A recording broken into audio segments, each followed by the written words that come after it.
Hello, everybody, and welcome to One Player. I think I goofed up the original stream, so we're gonna relocate, and I'm gonna wait for just a couple minutes for people to come find the new stream.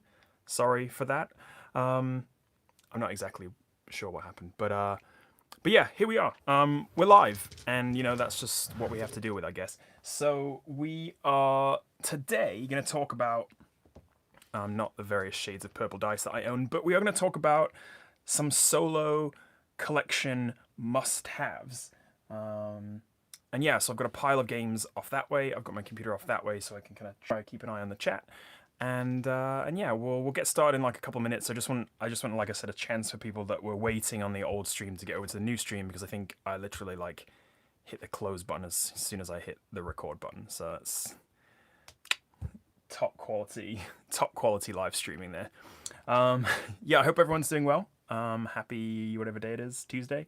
Happy Tuesday or Wednesday if you're in Wednesday already. Hope everyone is doing well out there in the world. Yeah, I mean, wow, it just keeps going, doesn't it? It just keeps going. Oh, hi Chrissy, how are you? Yeah, I think this is most of my purple dice, although I got one of those oh, actually I say that and now I look in this bag and there's definitely more. I got one of those bags of like, 100 bumper dice for like $15 or something from this. So this is a good majority of my stocking for Christmas, but yeah, lots of purple dice in there. It's just it's a good color for dice, isn't it? It's a nice color. Also picked these two up, which I'm pretty happy about, from Miniature Market. So this is what I was testing. This is what I was testing my new game, 7 Steps with. Was these nice frosty blue dice. Yeah, all right. So yeah, I mean, let's get going, shall we? I guess. Yeah. So essentially, this video is it's not going to have too many hot takes, right? Like, it's not going to be too many like. There's not going to be too many like controversial picks on here. I've got a couple of like honorable mentions. I've got a couple of games that I don't own that I want to talk about just briefly, but I'm not going to do that too much because there won't be anything here to show you. But essentially, yeah, this is going to be a stream of kind of like where I would say, because there's lots of folks that are coming to the channel that are either like new to solo gaming, especially like over the last year, right? We've come to like this kind of like head of solo gaming, right? Like it's either you and your household or it's just you, and so getting some solo games on the table is not a bad idea. And I think these are some great places to start. I've tried to vary the genres as much as I can, so if you find one genre that you're like, I don't really care for that at all, at least you've got some other options. And so yeah, there's not going to be too much controversial. If you've been around solo gaming for a while, you're probably going to be like, well, yeah, obviously that's there.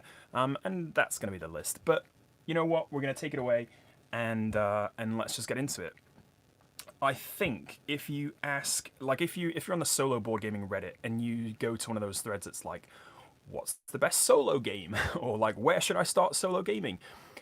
For the most part, you're going to get some folks who say, top of the list, Mage Knight. And Mage Knight is just one of those games where it's classic, it's perfect, it works, and people love it. It's got that like role-playing element to it, it's got a miniatures element to it, it's got lots of cards and lots of tokens and lots of stuff. And I don't own Mage Knight, but I do own Star Trek Frontiers, and I love it. I think it's wonderful. And essentially I think it's a balance of theme. If you are more, well, if you're not into Star Trek, then don't buy Star Trek, right? If you're into knights and paladins and goblins and dungeons, then maybe Mage Knight is for you. If you are into space and spaceships and alien races and outer planets, etc., then yeah, this is the one. This is the one for you, right? I mean, I'm a big Next Generation fan, so the artwork in this game is just like joy to my eyes, and I'll give you a little sampling. I'm not going to go through like every component of every game, especially not this one because there's so many, but I mean, it ticks the miniatures boxes, right? We've got some nice spaceships, we've got some nice Enterprise and nice Borg cubes and whatnot. got lots of tokens, as you can see here, boards and tokens and dice and chits and modular maps galore. So lots and lots of good stuff. Lots and lots of replayability. The solo campaign is fantastic. And although I've only done like a very brief introduction to it on the channel, it really is wonderful. But yeah, so we've got like all of this artwork is like pulled straight from like screen caps of Next Generation, and you can't get better than that as far as I'm concerned. Mage Knight is like, yeah, okay, it's got knights and it's got swords and it's got archers and bows and whatever else, but it doesn't have Klingons and and Miles O'Brien as a playable card. So that's just my opinion. And because I own this, I don't know. I'm not going to write off Mage Knight forever. I may end up buying it at some point, maybe, but. And I've seen people say, well, Star Trek Frontiers isn't as good as Mage Knight. It's not as robust. But I think, to be honest, most of the mechanisms are pretty much exactly the same. So this is where I would start if you are looking for maybe a bigger game, like something this is going to take a while, right? It takes a while to get on the table, it takes a while to set up. But if you're looking for a game that you can kind of like leave and come back to, something with a really good campaign, something with a bit more complexity, then you've been, maybe you've played, I don't know, well, some of the following titles. This might be a good like kind of graduation into like real, I don't know, solo campaigning. Of course, it does still work with 4 players, so when this is all over, we can, you can get 4 other Star Captains around the table and battle against them, or play with them. You can play cooperative, or whatever the opposite of that is. Yeah, there we go. I forgot. I haven't played that kind of game. Combative. I haven't played a combative game in so long. I've forgotten what it's even called. I'm not sure if we're still working or not. Sorry. This is my phone. MacBook still isn't quite. I've got it actually set up with a monitor, which is nice, but I can't around the house because it doesn't have a screen that works by itself. So yeah, this is still my iPhone, which hopefully is working okay. I'm just going to try and monitor both my screens. Yeah, I think I'm seeing like my hands move in like 5-second delay, so I think I'm good. Sorry. This is the kind of thing I could edit out, but here we are, we're live. So let's talk about deck builders. Yeah, it's such a wide range of games now that involve a deck building element that it's kind of, I don't know, it's almost like redundant to call a game a deck builder, but there's a few at least card games, deck building games, whatever, that will fit in this category that I want to talk about. Obviously, if you've been watching the channel for a little while, you know that I am in love with Star Realms. Again, I didn't mean to put 2 Star games first, but there you go. I love the solo boss challenges. They're infinitely replayable. I think they're so much fun. The cards are brilliant, and I don't know, everything about this game it just works, right? Like, you always know what you're going to get with Star Realms. There's no like massive surprises where you're like, well, that was a crummy game. Even if you get absolutely smashed by the boss, it's still quite fun. And it's simple, it's quick, it's easy. I mean, not easy in terms of like easy to win, because some of the bosses are very difficult. But it's easy to understand, to grasp, to play. And I think if you are looking for a intro deck builder, then you can't really get better than this. I actually bought this after I bought Ascension, which was probably one of my first ever, like, I'm going to buy this solely so I can play it by myself. And I still love Ascension, and this is always going to be known for me as Space Ascension. But this has definitely taken over the mantle as my favorite deck builder, and especially my favorite deck builder to play solo, because of the boss challenges, because of the replayability that gives you, and the varying tactics, I suppose, you have to pull together in order to beat them. Yeah, Danielle, go check out. I've got a lot of Star Realms playthroughs on the channel, so go check some out. There's a lot, and at least it'll give you a good idea of the range too of bosses that are in there, because there's lots of different options. All right, let's talk about. Oh, I don't know. I mean, let's kind of stick with the deck builders, and we'll go and talk about. Well, it's everyone's favorite, isn't it? Friday. This game will. Well, actually, I would caution you about, Yeah, seeing a space theme. Okay, we're back. We're back to terra firma, Chrissy. We're back to terra firma. We're back. We're back on Earth, and we are back with Friday. So all right. So if you start your solo board gaming campaign with Friday, you may well be repulsed enough to throw it into the trash and leave because it is brutally difficult. It's you would be forgiven for just you would be forgiven for like thinking that half the game doesn't actually exist because if you get onto the pirate cards, if you manage to turn a pirate card in your first couple of games playthroughs, then you're doing something better than I was because it took me forever to get even to the very to the last level, right? This would be considered the last level of the pirate cards. It is such a punishing game. And of course, that is also what makes it very fun and very applicable for us solo nerds who, want to challenge ourselves, right? All of the action happens in this little deck of cards. There's some boards, but you don't really need them to play. But all of the action happens in this deck of cards, which makes it a lot of fun. I mean, you can see that the numbers as well, like some of the Star Realms cards, like you're getting up to like 8 attack, 9 attack. You've got like double digits, ally abilities, all that stuff. This is like you're in the 1s, 2s, and 3s. I think there's like is there 1 4 card? Yeah, there's a 4 card, and that's it. Like you're never doing a massive amount of damage. I mean, you are just a guy with a sharpened stick.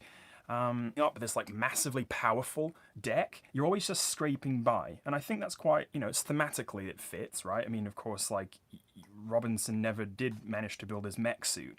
But you're always squeaking out victories, and I mean, if you're doing better than that, then let me know how. Because if you watch a couple of the playthroughs on Friday on the channel, you'll see that it's always been very, very close. And somebody asked me like, "Oh, how many times do you beat it in hard mode?" Yeah, no, mate, I don't play hard mode. That's not on the card. That's not in the cards for me yet. I don't know how you play hard mode. Like, I don't know why you'd find that enjoyable, unless you only had like 5 minutes and just wanted to get punched in the face before you had to catch a boss or something. But yeah, maybe if you're a masochist, go right ahead. But yeah, so this is it's a classic, right? And it's a place to start. It might not be the best place to start because yeah, you might fall out of love with solo gaming because the game literally just rubs you into the dirt. But maybe it's for you. I don't know. Let's talk about. Hang on. Let's see. I'm just gonna look through the chat real quick. Yeah, Live Vine. I watched Chrissy play Friday as well, and she taught me how to arrange my cards. So I have her to thank for that as well. And Vaselko, yeah, maybe we should have a masterclass, right? We'll do like if we do like a Discord masterclass, can we do that? Like maybe like there's like 4 people playing Friday at once, and we all have to like combine to win at least one of the games. I think that'd be pretty fun.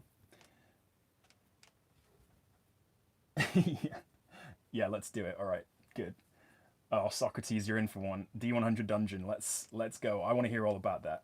I think we're about it. So I need to get Gwent up and running again. Yeah. All right. So let's that's in my back pocket. Let's play some Friday. And we'll have like it's like the adverts you see on YouTube for masterclass, right? We'll have like we'll pretend to be experts and see if we can actually beat the game. It'll only take 3 or 4 of us. All right, let's move on, and we'll do some. Let's think. We'll do some more card games because I've got a few. I mean, obviously, I've got a few, and like I said, these. The difference between these two games is obviously. Well, yeah. I mean, this one is a game of being impoverished. This one is a game of, rampant technology. So they play quite a lot like that. This one, Onirim, is a game of, again, more thin margins, I would say. You've got to be very careful in Onirim because you've only got so much time. You know, you really don't have a lot of opportunity to come back if you. How do I say this? If you miss your opportunity, you've kind of screwed the pooch. This is a game for 1 or 2 players, so you can play this with a partner as well. And this is a game that I do enjoy. I enjoy it when I play it. Okay, two things I dislike about Onirim.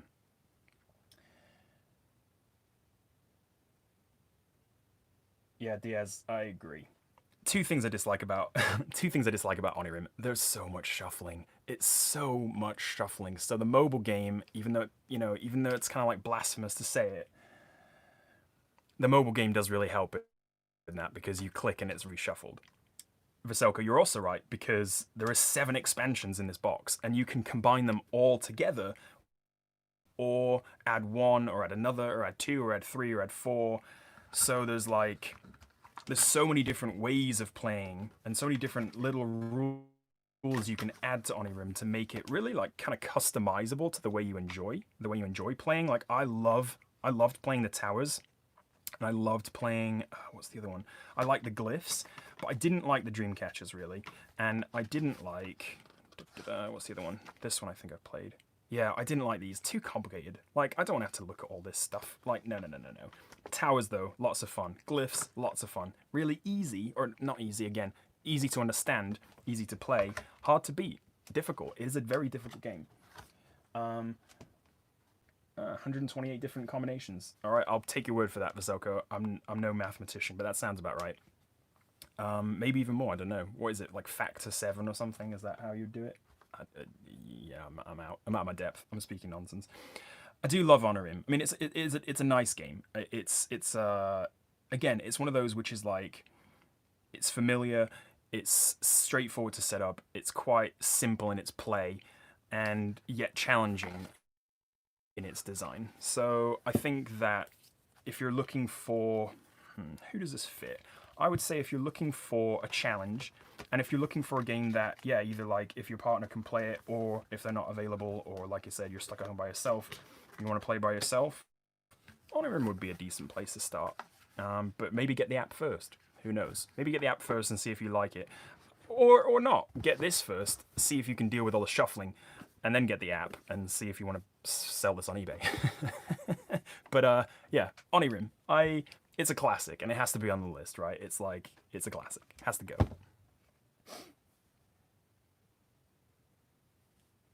Now, Chrissy, I'm not familiar with any of the other games in the Oniverse. I haven't played any of them, so you're gonna have to let the chat know what kind of games they are because I have no clue. I have no idea what else is out there. So yeah, if there's a whole other spectrum of Onirim games or Oniverse games, then yeah, maybe there's something out there that's even better. I don't know.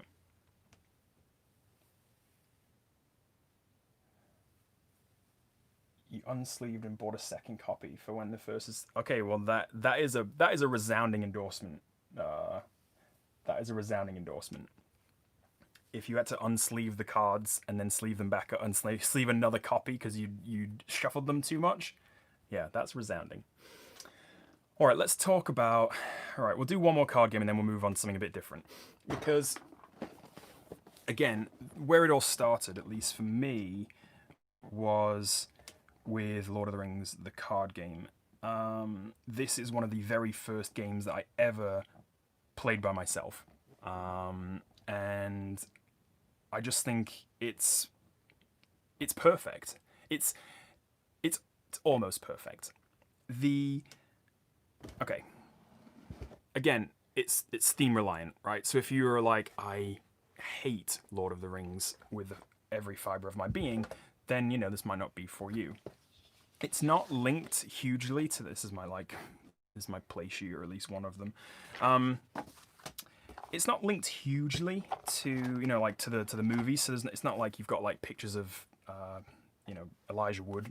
Is that Elijah? It's not like you've got pictures of Elijah Wood. You've actually got like really beautiful like fantasy style artwork on here, which I think is really great. because I think I'd kind of get tired of it if it was movie related or like movie. What's the word like? Yeah, if it was like a movie mashup or whatever. So yeah, you've got beautiful artwork, and that's really great. And I think the feeling that you get while you're playing this game of like being immersed in the world is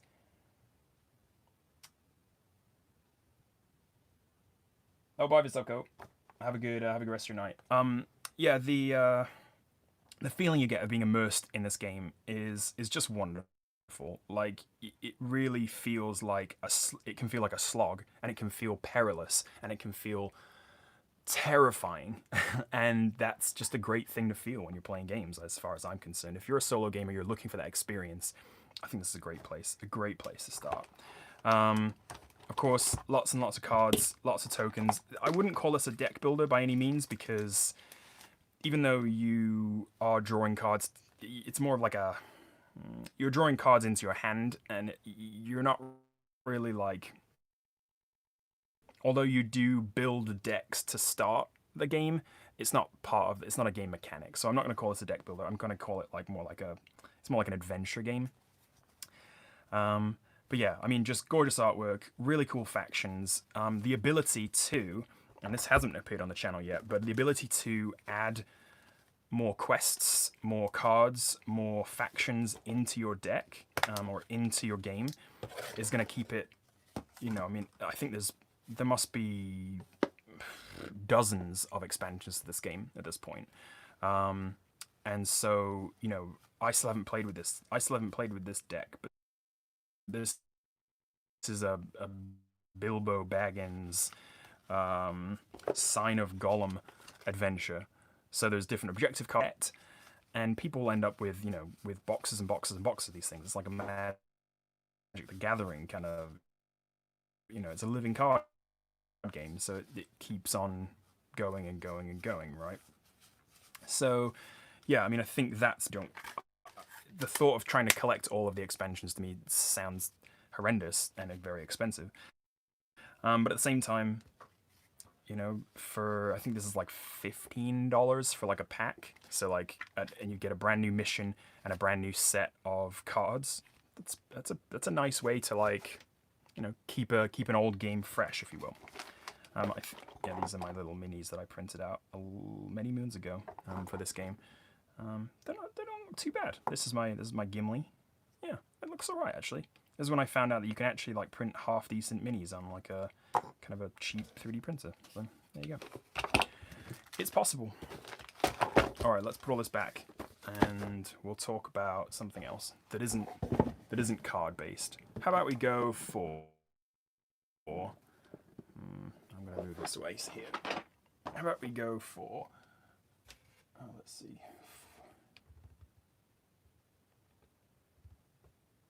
Yeah, I've read good things about For Against Darkness too. I think I have the PDF still saved on my desktop, so I've never actually played it, but I've heard good things about that one as well. I don't know, Moonstriker, is there as many tables in For Against Darkness as there is on D100, or is it a little less kind of like table heavy? I don't know. I haven't looked through I don't think I've even looked through the PDF, or at least not comprehensively. Okay, so we've covered card games, I think, pretty well. I think we've covered card games pretty well. Let's look at some roll and writes. The best thing about roll and writes, as far as I'm concerned, is that they again are quite simple. They're easy to understand. There's plenty, and I mean plenty, of excellent free P&P roll and writes, or very low cost roll and writes. And of course, if you go back through the channel, go check out Veselko. Go check out all the contest coverage on Chrissy's page, on my page, on Veselko's page, on Dimitri's page. You'll see like 100 different roll and writes for free. But if you're looking to bolster your collection with something in a box, then I think you probably couldn't start better with something like Welcome To. I also really like Railroad Inc. which is another one. There's a blue and a red version, and both of those are really good shouts too. Welcome to is actually a bit of a flip and write. So it's actually not a roll and write at all, but it does fit into that category because you've got numbers and you are writing them in a place on a game sheet, so we're counting it. But essentially, and I've got the Doomsday rules here, or the Doomsday expansion here at the top. So this looks a little bit different to like a kind of a nice gentrified 1950s, not the nuclear holocaust map. On the regular map, basically what we're looking to do is flip cards over. We're looking to give them varying powers or varying abilities and write a house number in the house to create neighborhoods. Really, really easy, really straightforward. Anybody can play it, but getting a high score is very difficult, and it feels quite in your control a lot of the time. So when you lose, you can kind of pinpoint where you went wrong, and when you win, it feels Vaselko Kalav, you absolute maniac. Well, Flip and Fill, yeah, I like that, Thagranor. Okay, I'll go with that, Flip and Fill. Vaselko, you're going down in immortality in my channel for being the first super chat. Go and follow Vaselko if you don't already, please. Go and click on his channel. Go leave him some love. We got to get him to 1,000 subs. Imminently. Let's do it. Flip and fill. Okay, yeah, flip and fill. I dig that. So we're flipping over cards, we're filling in the houses, we're creating neighborhoods, and it's a great game. I mean, there's lots of ways to score points, which I think is also kind of like the make of a good roll and write, or flip and fill, if you will, because there's lots of different ways to win. And another good thing about this type of game is that, especially in this world we live in, you can play this with like 100 people. Only one person. Well, everyone needs the game sheet, but only one person needs to flip the cards, announce what they are, and then everybody can play from those separate cards, and you can play halfway around the world. So you can play, we could all play anywhere, and yeah, it's relatively easy to do. So yeah, I think this is a good shout for starting. I'm going to give an honorable mention to Cartographers. I haven't played this enough yet. If you watch the last live stream, you'll know that it was only just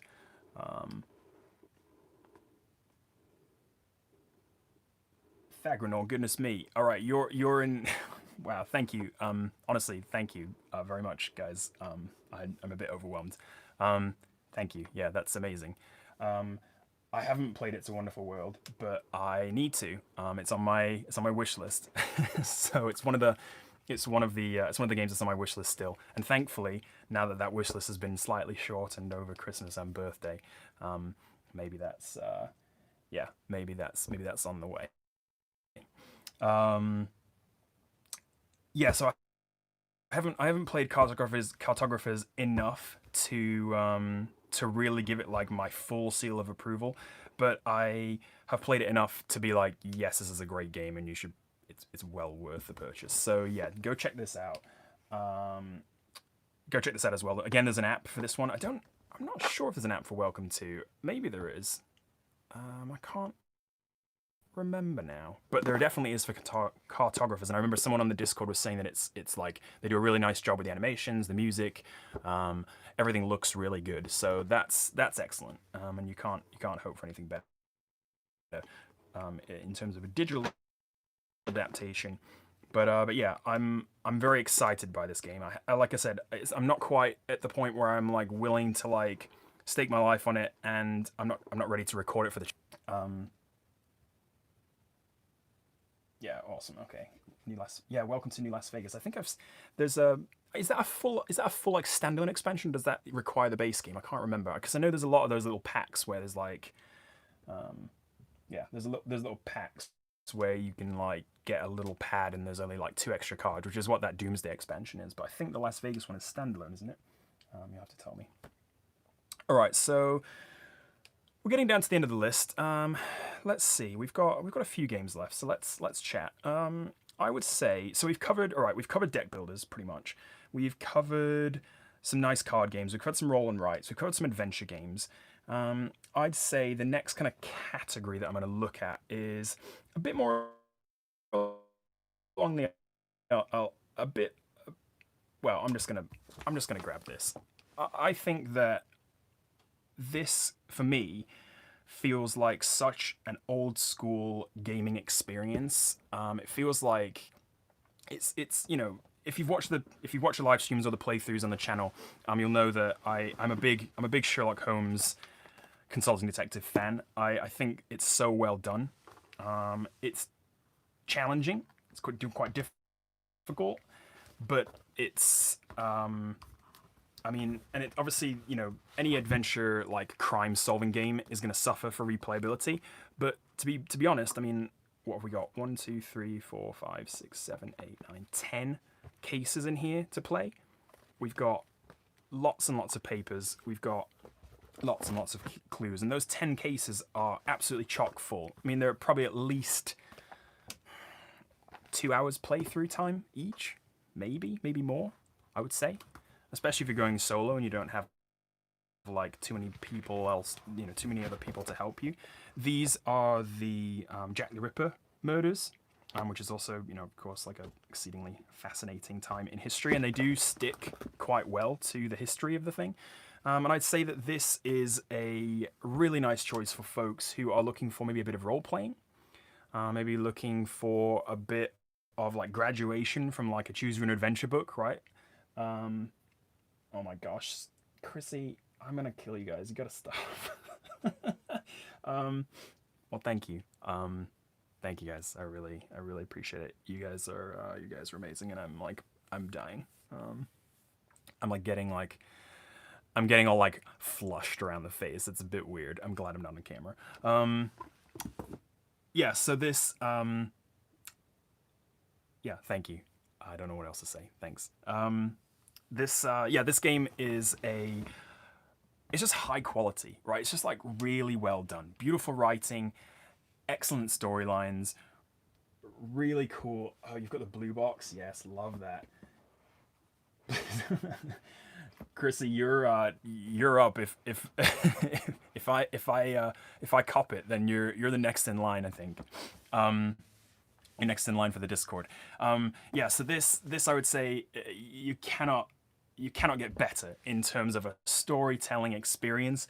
Put on some old Victorian, classical phonograph music, light some candles, and you've got yourself. Again, like you could play this as a game master, so you could play this as like a remote game master kind of thing from remote. You could play this with friends. You could play without friends. Of course, I've watched playthroughs where there's lots of people trying to save or trying to solve the crimes. You can play obviously by yourself, which is why I'm featuring it on the channel. But yeah, gorgeous, beautiful, looks amazing on the shelf, and frankly, just a wonderful, wonderful game. So that's like another, what is that? I mean, is that like an adventure game, a role-playing game? I'd say it's probably close to RPG than it is anything else. Let's talk about, I don't know. I want to talk about worker placements, because I think that there's a lot of non-solo specific games that still work solo because of the way that worker placements work, right? Those like heavy Euro games often require you to kind of like focus on your own board, and you're doing your own thing, and no one else has really matter. Like your player interactions don't really matter that much. And so games like Genties, games like Architects of the West Kingdom, which again you saw probably on the live stream last week, games like what's the other one I'm thinking of? Well, anyway, it's gone from my head. But lots of those games, really good options for solo players, and lots of them come with specific solo rules. Maquis, on the other hand, is solo dedicated. It's an only solo. What? Only solo worker placement game. And again, for something that is so small, I mean, you're probably seeing a theme from these games, is that they're all quite tiny in terms of their footprints, pretty much. But yeah, Maquis. This is, well, it's one, it's hard to find, so I apologize if this whets your appetite and then you can't go out and buy it. But I think, as far as I've heard, that they are coming out with a new release, like a new publisher, a new like publishing run of this year, hopefully, and that would be great. But yeah, Maquis. This is like a gorgeous little worker placement. Really, really fun. Again, quite simple, quite straightforward. Lots of different replayabilities because of these little, if I can find them, yeah, mission cards. So we've got multiple missions that you can complete. You only choose 2 per game. So we've got, what is that? How many? I'm gonna gander and say like 15, 20. So we've got a good few mission cards, and we get to combine them. So all of, again, we've got like lots of different combinations. And your patrols, okay, well, let me give you a little rundown. You're playing as the French Resistance. You're going against, you're trying to dismantle, as it says right here, you're trying to dismantle Nazi occupation of this French town. And the patrols are governed by this automa that works from these patrol cards. It's really easy, really simple to play. You don't have to think a lot about the computer turns. And just frankly, it's just a really like well put together game. And so this, as far as like solo specific euros go, do a PMP of Maquis, but the cost, yeah, that's probably true. It is a lot of it's a lot of tokens, right? There's a lot of tokens, and there's a lot of, I mean, obviously you're not going to get this like beautiful like recessed finish that they have on this board, which I was like frankly really impressed by. I think I actually picked up my copy second hand, I want to say, off of eBay. I think I did, because I don't think I dinted it myself.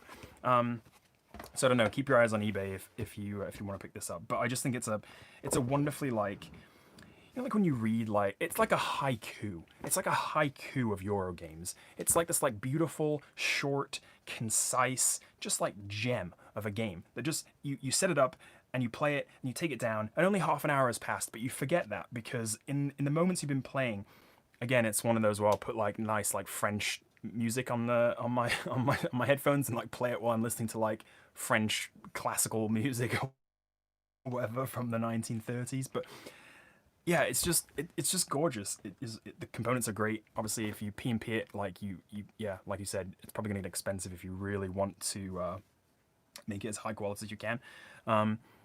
But for what it is and for how long it takes, it's just a great little game. So yeah, this is like my choice for Euros as far as I'm concerned.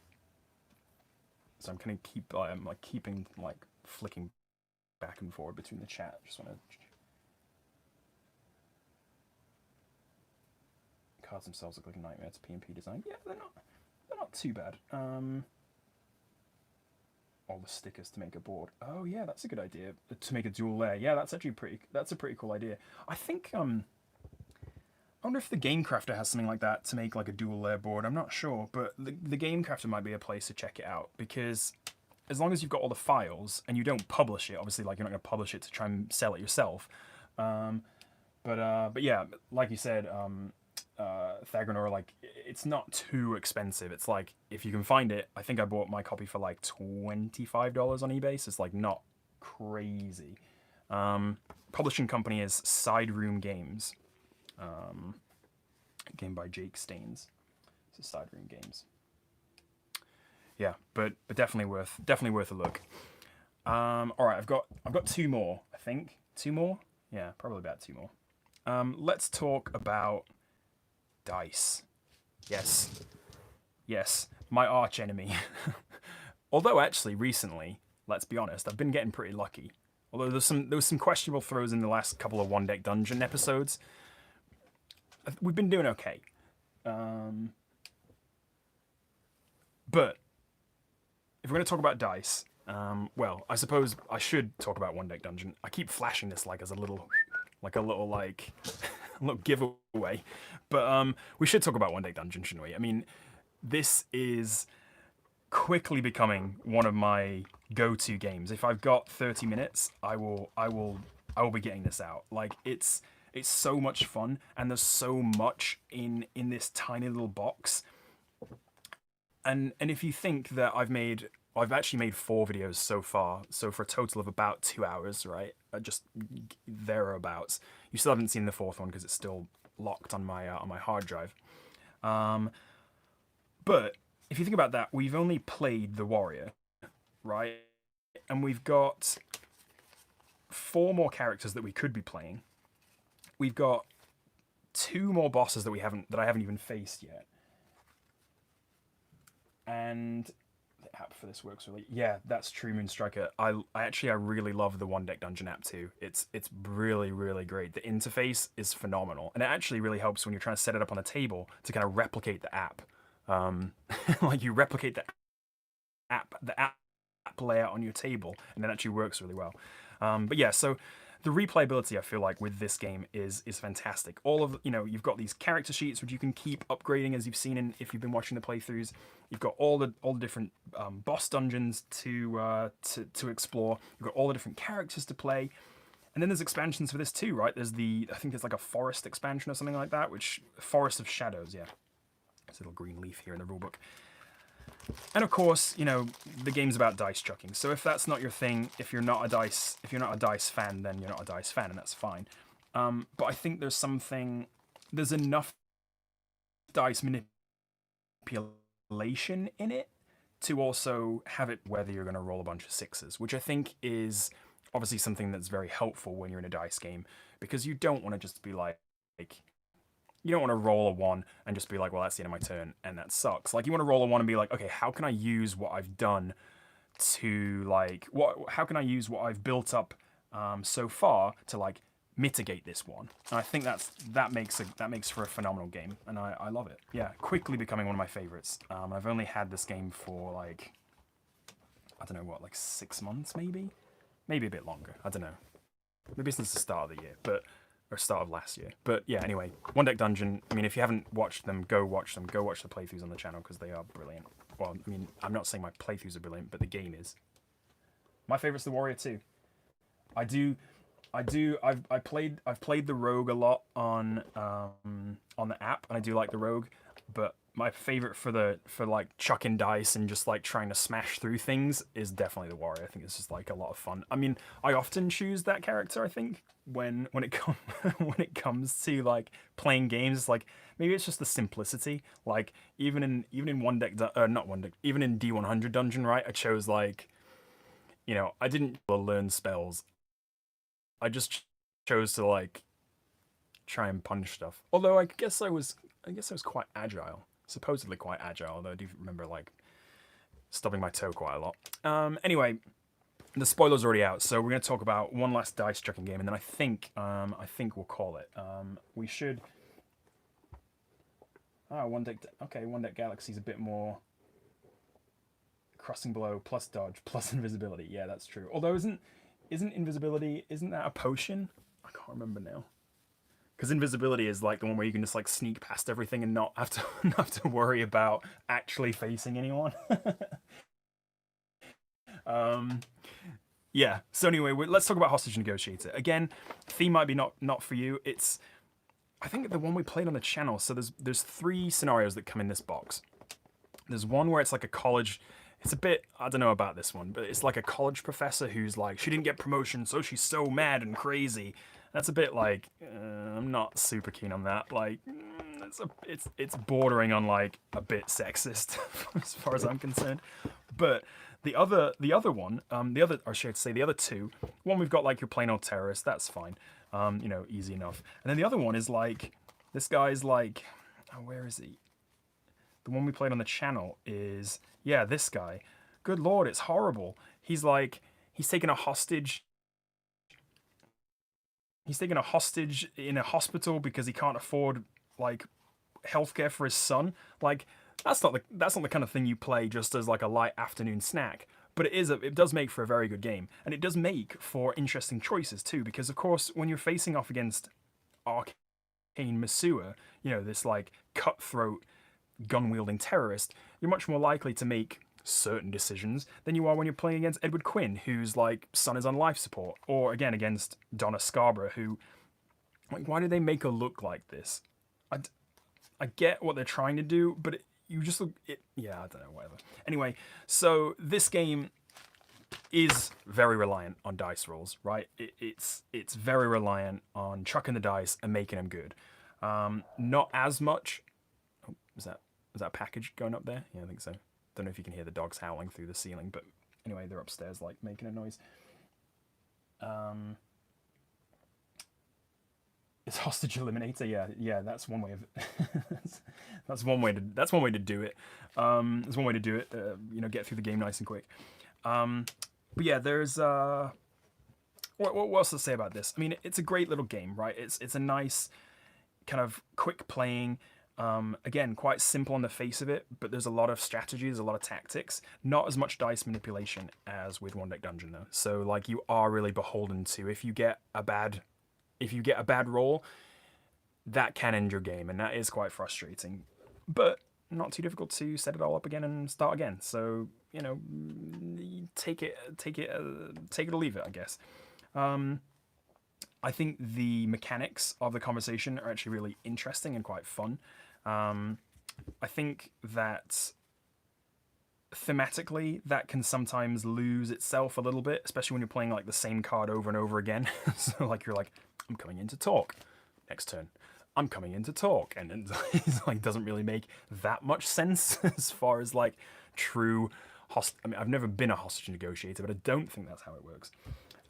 But again, there's enough in there to one, like, kind of keep you coming back. I know there's expansions for this as well, which again are still on my list. There's I think you get to play as like a whole different character, which is kind of cool. So maybe you get like different, I'm not actually sure, but I think maybe you get like different, obviously like a set of different conversation cards, maybe some varying powers. I'm not really sure, but could be worth a look at too.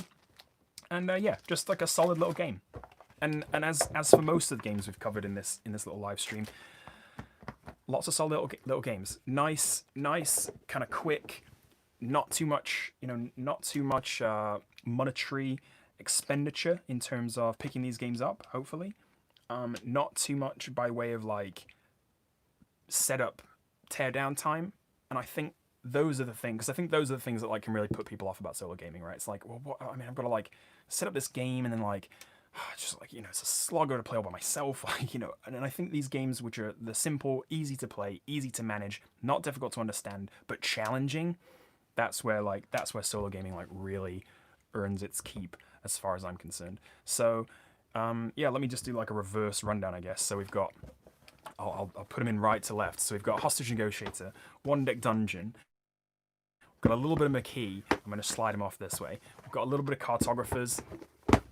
We've got a little bit of Welcome to, Onirim, Star Realms Frontiers, Friday, Lord of the Rings, which I can't get, but I'll just show you this, and then Sherlock Holmes off to the side. That's the only. I suppose that's maybe the only big one, the only like big game. But really, you don't need the board game per se to really play it. It's mostly just books, right? Oh yeah, I forgot I talked about Star Trek. All right, fine, Chrissy, call me out. Yep, Star Trek is a bit of a heavy one. That's true. And maybe that's just for the Star Trek fans then. I think it deserves a place on here though, because it's a quintessential solo game, right? Like it's like at least Mage Knight is. Can you imagine an actual hostage situation where the negotiator's choosing what to do next by playing? Yeah, like, oh god, okay, I think what I should say is I'm coming in.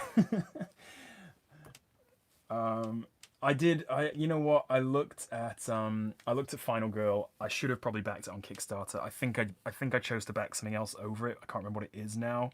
I think it was a dice game. I can't remember exactly what it was, but that'll be arriving sometime in 2021, hopefully. But yeah, I do really like the look of Final Girl. It does look really, really fun. And yeah, made by the same person, right? I think by the same guy. Yeah. So I don't know. That's it. I think we're gonna leave it there. It's been about an hour. I really appreciate you joining me. Thank you so much. Chrissy, massive shout out. Vaselko, thank you so much. Thagranor, you're the best. I don't know what I'd do without you. Thank you, everyone. if you want more solo gaming, do not forget to subscribe. Come join us on Discord. Lots and lots of wonderful recommendations flying around out there. Oh, I should give a shout out, and I'll put a link in the description too when this video actually uploads. Rob on the Discord actually posted a link to this wonderful, wonderful collection of solo RPGs. I'll be downloading them and maybe playing some on the channel. Yeah, wonderful collection of solo RPGs. All the proceeds from like purchasing this set of games goes towards this charity, which I've forgotten the name of off the top of my head. Going to support like mental health and suicidality in schools. I think it's a wonderful, wonderful, wonderful cause, and go check it out. I'll leave the link in the description. Yeah, go join the Discord for more recommendations like that. There's some great folks over there who are just chatting it up. Yeah, for real. Really good logic stuff. Really good Sudoku recommendations there too. we're slowly like making it into like a Cracking the Cryptic fan server, which is, you know, for better or worse, I think is great. I'm only halfway through the most latest video because it's like an hour and a half long, which is a bit much for Sudoku brains like mine. Yeah, this has been great. You know, I think these are working really, really well. I'm having a lot of fun. So, you know, long may they continue. Maybe we'll do another live stream next week, and we'll find something else to chat about. But now that the MacBook is at least or at least has a screen again, and a, you know, and it will turn on, and the cogs inside will whir, I can actually start editing videos again. So you'll see some more standard solo board gaming coming up as well. Do stick around for that. Subscribe if you are new. You know, drop likes and whatever if you want, and then go subscribe to Vaselko. Go subscribe to Chrissy. Dimitri, I don't know if you're here, but go subscribe to him too. And yeah, that's gonna be it. Thank you so much. Honestly, really, from the bottom of my heart, thank you. This has been awesome. Lots and lots of fun. And yeah, I'll see you later.